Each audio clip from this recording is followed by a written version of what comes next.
Bun găsit! Sunt Șerban Popescu, iar acestea sunt principalele știri ale zilei. Vești triste din lumea muzicii. Oliver Tree a murit la vârsta de 32 de ani, după un accident în care 2 elicoptere s-au ciocnit deasupra orașului Rio de Janeiro, pe 14 iunie. Toate cele 6 persoane aflate la bord și-au pierdut viața. Oliver Tree era cunoscut pentru stilul său excentric, combinația dintre muzică alternativă, pop și rock, dar și pentru videoclipurile sale neobișnuite și umorul caracteristic. Printre cele mai cunoscute piese ale sale se numără Hurt, Alien Boy, Life Goes On și Miss You. Moartea sa a provocat un val de reacții din partea fanilor și a artiștilor din întreaga lume. Mai mulți muzicieni i-au adus omagii pe rețelele sociale, iar în timpul unor concerte recente au fost ținute momente de reculegere în memoria sa. Familia și echipa artistului au anunțat că îi vor respecta ultima dorință, înființarea unei fundații care să ofere granturi tinerilor artiști talentați, pentru ca pasiunea lui pentru muzică și artă să continue să inspire și generațiile viitoare. Ancheta accidentului continuă. Autoritățile braziliene continuă investigația privind coliziunea dintre cele 2 elicoptere. Specialiștii analizează comunicațiile dintre piloți, condițiile de zbor și toate datele tehnice pentru a stabili cauza exactă a tragediei. Artiști din întreaga lume îi aduc un omagiu. Numeroși artiști și colegi de breaslă au publicat mesaje emoționante în memoria lui Oliver Tree. În cadrul unor concerte recente, publicul a păstrat momente de liniște, iar unele spectacole au inclus dedicații speciale pentru artist. Fundația lui Oliver Tree va sprijini tinerii artiști.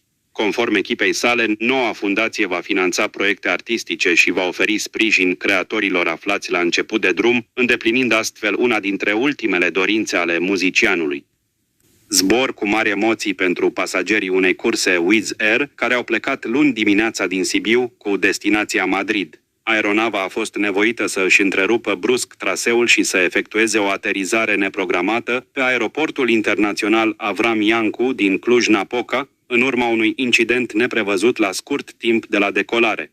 Conform relatărilor pasagerilor, pilotul a dat dovadă de transparență, informându-i direct prin sistemul audio al aeronavei despre coliziune și despre motivul pentru care traseul inițial trebuie modificat. Echipajul a gestionat situația cu calm, avionul aterizând în condiții de maximă siguranță pe pista aeroportului clujan.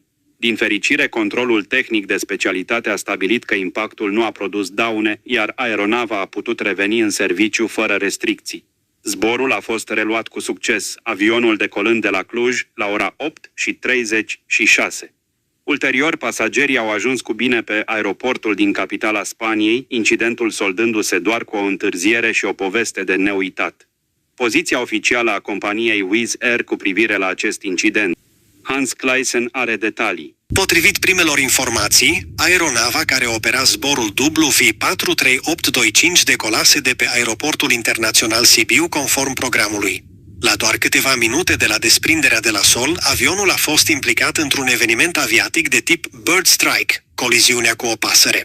Deși aeronavele moderne sunt construite să reziste la astfel de impacturi, protocoalele stricte de aviație impun verificări imediate, având în vedere riscul potențial ca pasărea să fi fost aspirată de unul dintre motoare sau să fi avariat elemente esențiale ale fuselajului. Din motive de siguranță, comandantul a luat decizia promptă de a devia zborul spre Cluj-Napoca pentru o inspecție tehnică amănunțită. Wizz Air confirmă că aeronava care a operat zborul WV43825 pe 20 și 9 iunie de la Sibiu la Madrid a lovit o pasăre la decolare. Conform măsurilor standard de precauție, aeronava a aterizat în siguranță și fără incidente la Cluj-Napoca și, după ce a fost supusă unei verificări standard, și-a continuat călătoria spre Madrid.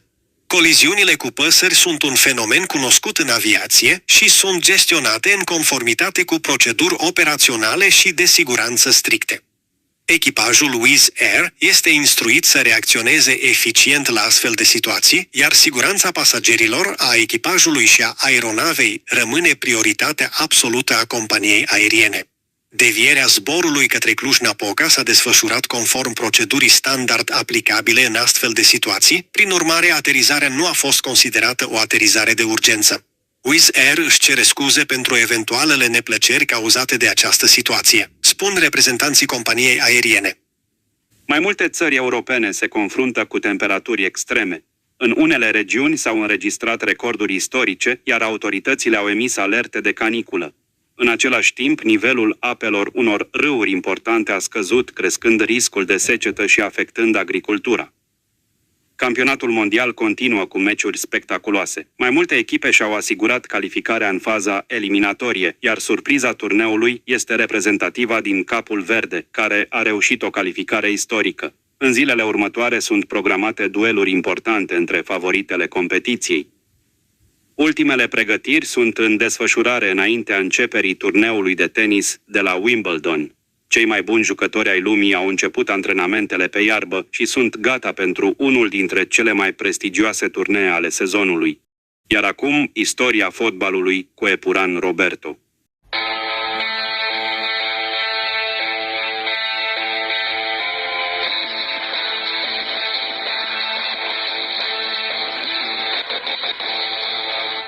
Arieșul Turda s-a înființat în 1907. Până în 1936, formația turdeană a participat doar la competiții situate valorii sub nivelul campionatului divizionar românesc. Primul sezon în Liga Nord a diviziei C 1936-1937 l-a terminat pe locul 6, iar în campionatul următor s-a retras din competiție la sfârșitul turului. Arieșul a revenit în divizia C după 20 de ani de la ultima participare, reușit să ocupe locuri fruntașe în clasament, 3 în 1957-1958 și 4 în 1958-1959. În 1960, turdenii au câștigat campionatul regional, prevestind performanțele din anul următor. Sezonul 1960-1961 este cunoscut cu unul de referință în istoria Arieșului Turda. Echipa antrenată de Ștefan Wetzer a ocupat locul 6 în seria a 3-a diviziei B, iar în Cupa România a trecut pe rând de Corvinu Hunedoara, 2-0 în 16, Penicilina Iași 7-1 în optim, Știința Timișoara 2-1 în sferturi și UTA 3-0 în semifinale. Finala jucată împotriva Rapidului la 12 noiembrie 1961 pe Stadionul Republicii a câștigat-o cu 2-1. Fotbaliștii care au jucat în acea finală sub culorile Arieșului au fost Vasile Suciu, portar, Eugen Pantea, Joachim Zahan, fundaș, Alexandru Vodan, Eugen Luparu, Iononacă, mijlocaș, Vasile Mărgineanu, Vasile Pârvu, Dionisie Ursu, Gheorghe Băluțiu și Liviu Husar, înaintași.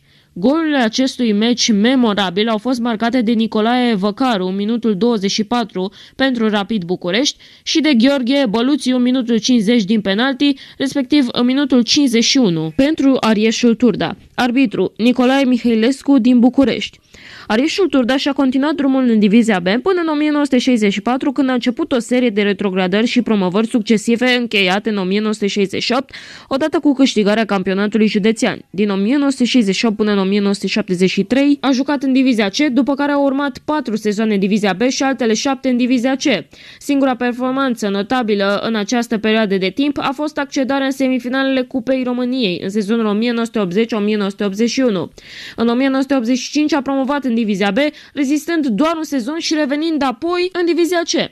După 2 sezoane s-a reîntors în divizia B, însă nici de această dată nu a reușit să se mențină în cea de-a doua divizie valorică a fotbalului românesc. Din 1989 până în 2006 a jucat fără întrerupere în divizia C, excepție făcând doar sezoanele 1990-1991, 1992-1993 și 1993-1994, când a evoluat în campionatul județean. În 2007, Arieșul a promovat în divizia B, iar sezonul 2007-2008 l-a terminat pe locul 14, la 5 puncte distanță de ultimul loc retrogradabil. Din cauze financiare, în 2011-2012, Arieșul Turda s-a retras la finele turului eșalonului secund. La începutul lui 2012 a fuzionat cu Unirea Florești, rezultând FCM Turda. Nici această nouă construcție n-a fost ferită de probleme financiare, astfel încât a fost exclusă și din Liga 3-a, în partea a doua a sezonului 2012-2013. În sezonul 2013-2014, SESO Câmpia Turzii, despre care am vorbit și din primul episod, fostă industria Strâmei și Metalul, marea rivală local a Arieșului, a luat denumirea de Arieșul 1907 Turda, care la finele ediției 2014-2015 a dispărut din aceleași rațiuni financiare, cu toate că s-a clasat pe locul 6 al seriei a 5-a din eșalonul 3. La 2 iunie 2016 a fost reființată sticla Arieșul Turda, fiind înscrisă în Liga 4-a. La finalul ediției 2017-2018, după ce a fost prima Liga 4 a județului Cluj, a reușit să promoveze Liga 3 după ce la baraj s-a impus categoric în fața reprezentatei județului Sălaj, Unirea Mirșid, pe care a învins-o în ambele confruntări, 6-0 acasă și 4-2 în deplasare. Acestea au fost știrile ale zilei. Rămâneți pe Radio Prime pentru muzică, podcasturi și cele mai importante informații din România și din lume.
Bine v-am regăsit, prieteni!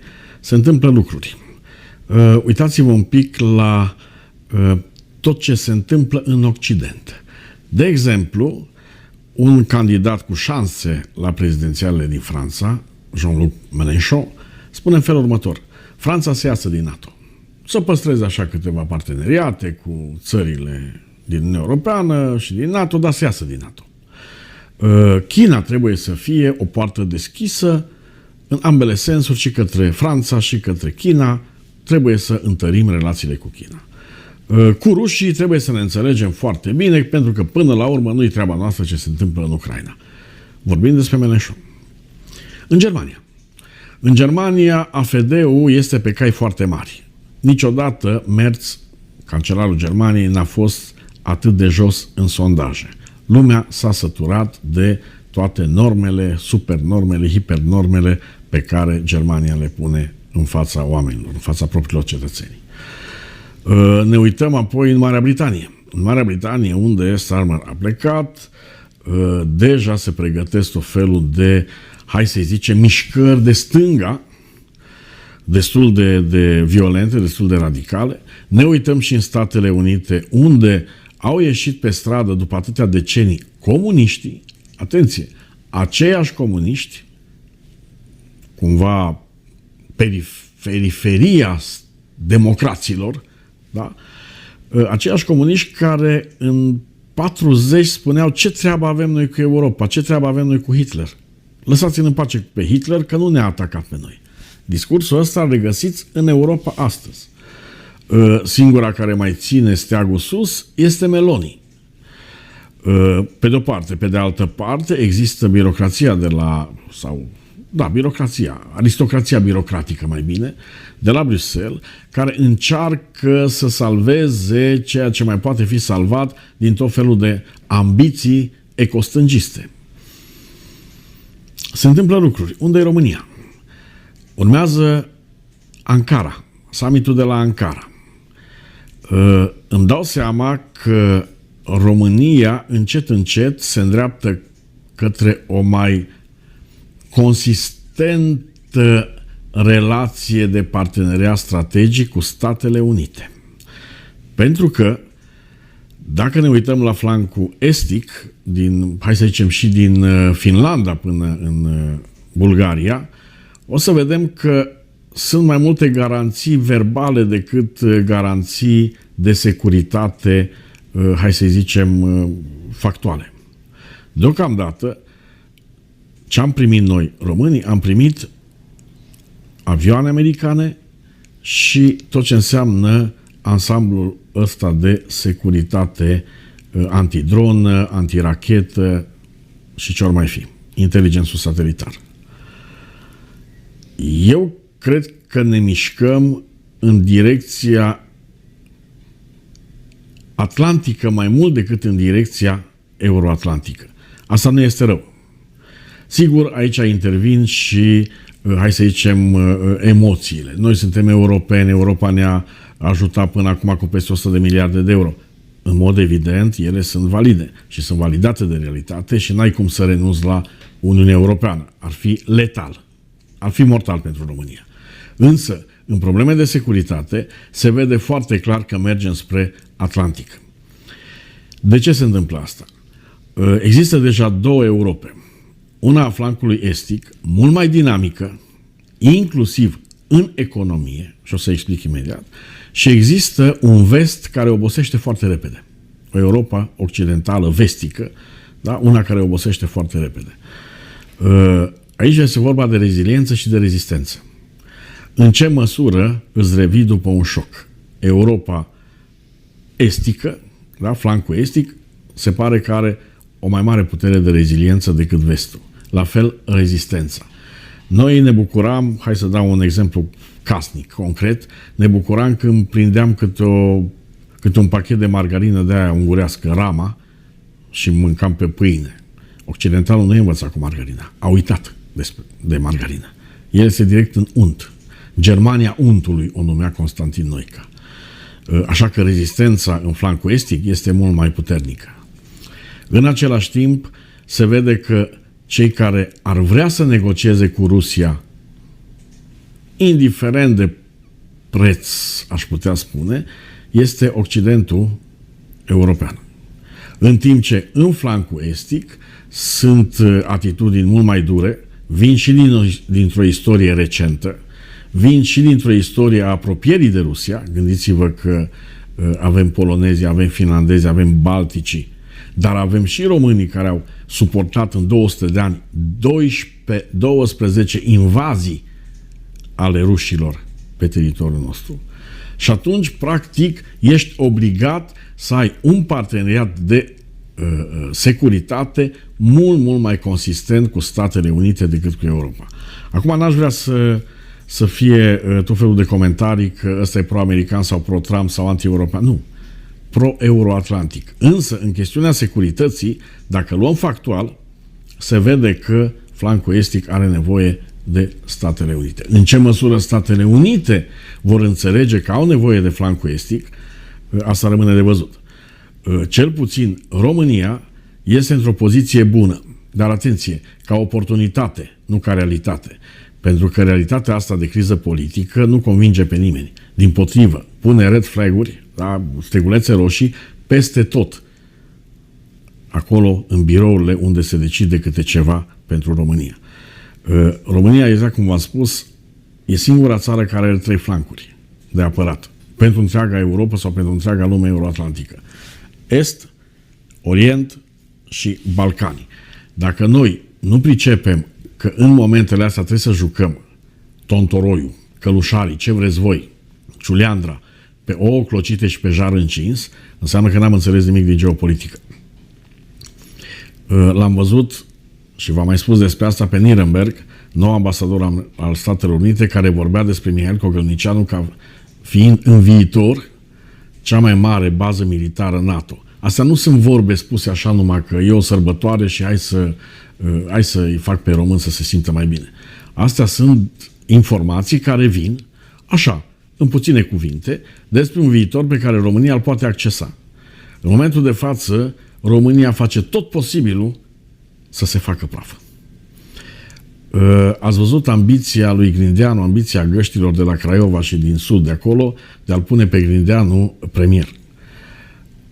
În documentele agențiilor de rating se spune foarte clar că nu trebuie să fie un premier din PSD. Pentru că noi avem acum nevoie de stabilizare. Atenție!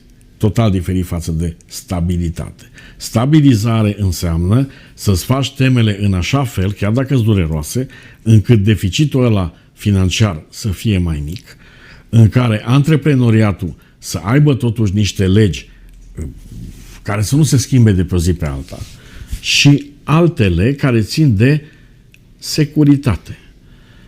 Cu PSD la guvernare, Eu cred că mergem într-o direcție în care dăm cu căpățâna în bârnă. S-a vorbit despre Nazare. Nu înțeleg de ce Nazare nu este acceptat. Nazare care are excelente relații în Statele Unite și în Europa. Vă reamintesc că înainte de criză, Nazare și ăsta de la energie, Ivan, erau amândoi în Statele Unite. Acolo se negociau chestiuni extrem de importante pentru România. Ivan a fost nevoit să vină mai repede cu 2 zile pentru că șeful s-a detonat, da? Cu criză politică și cum? Votând o moțiune AUR, o moțiune a extremiștilor din România, asta nu se uită, poate uită poporenii din România, dar în cancelarele occidentale sau în cancelarele euroatlantice, astea nu se uită. Nazare a rămas acolo încă 2 zile. Sigur că în geopolitică trebuie să dai ceva în schimb. Trebuie să dai ceva în schimb, nu să-ți dai resursele să le mănânce unul sau altul. Nu la asta mă refer. Trebuie să-ți arăți importanța, centralitatea. De ce ești tu importantă, da, România, pentru zona euroatlantică? De ce meriți tu să fii apărată? Și aici vorbim despre Neptun Deep, vorbim despre coridorul Constanța-Gdansk, vorbim de reactoarele 3-4 Cernavodă, vorbim despre modernizarea reactorului 1 de la Cernavodă, vorbim despre Doicești, unde și-au băgat corupții din România mâna până la umăr. Astea sunt lucruri despre care trebuie vorbit. Din păcate, țara asta funcționează doar pe surse. De mai bine de 1 lună și jumătate, noi nu aflăm o știre oficială vis-a-vis de ce se întâmplă în țară, ci surse. Surse din. Nu merge așa. Toată lumea are impresia că România este un fel de grădina Maicii Domnului, unde toți vin, pe de o parte, să fure și noi trebuie să ne apărăm granițele și pe de altă parte că nu trebuie să facem absolut nimic, că noi suntem atât de deștepți și de cu multe resurse încât trăim din asta. Nu trăiești din buletinul sau din pașaportul de român. În geopolitică toate au un cost. Trebuie să pui ceva pe masă ca cineva să spună și ție ceva pe masă. Ne place sau nu ne place. Asta nu înseamnă că îți dai resursele pe gratis. Asta înseamnă că faci niște parteneriate pe energie, pe metale rare, pe ce vrei tu, da?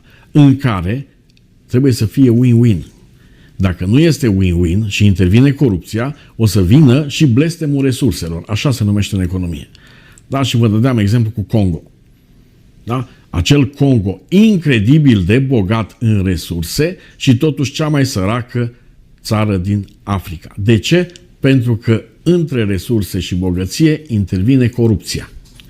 Mă uit la țări care nu au resurse, începând de la Japonia până în Luxemburg. Știi ce au țările alea? Instituții.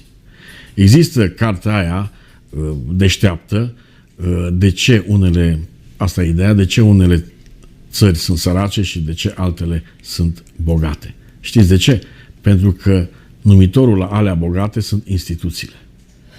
Există societăți, există politică intruzivă care aduce prosperitate și există politică extractivă care pur și simplu ia prosperitatea din buzunarul tuturor, al meu, al tău, al tatălui tău, al tatălui meu, al familiei noastre, familiilor noastre și bagă bogăția aia în buzunarul câtorva.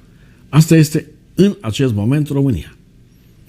În momentul în care ar veni socialiștii la putere, să fiți siguri că toate oportunitățile astea geopolitice, geoenergetice, geoeconomice, cum vreți să le spuneți, că toate sunt legate între ele, se topesc. Pentru că pur și simplu PSD a făcut un lucru pe care nu l-am făcut niciun partid. Da, toate partidele au corupți, au tot felul de șmenari.